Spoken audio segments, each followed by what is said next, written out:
Following The Guardian's report, there is in fact a statement from The World at One, from the BBC, made yesterday. I'm afraid I'm playing catch up here. I'm going to read it because it seems fair to give BBC the opportunity to, so that we can hear the BBC's actual apology.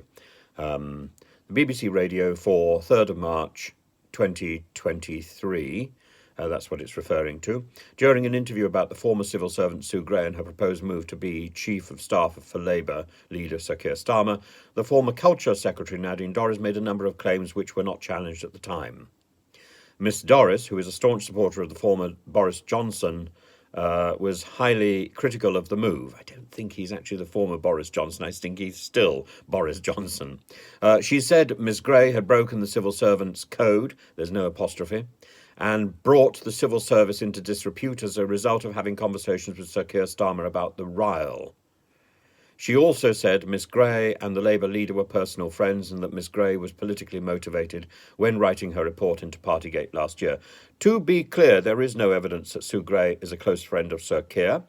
The government appointments watchdog will look at whether any rules have been broken in her appointment. We should also have questioned Miss Dorries' accusations about Miss Gray's professional integrity.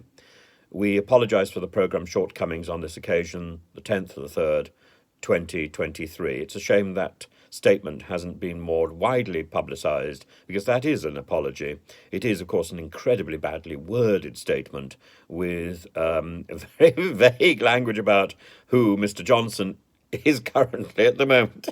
Boris Johnson is no longer Boris Johnson. He is the former Boris Johnson, and there's rather too many missing apostrophes in the text. So whoever wrote that is a twit, but nevertheless, it is a twit's apology. Thank you very much for forwarding that to me, and there we are. I'm passing it on to you.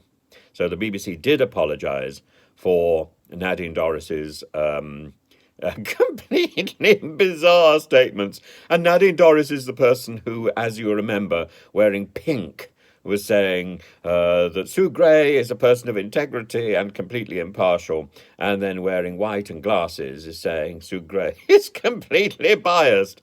Nadine Dorries, as we know, it depends which Nadine Dorries you get. You can switch her on and she'll say one thing, you can switch her on and she'll say something completely different.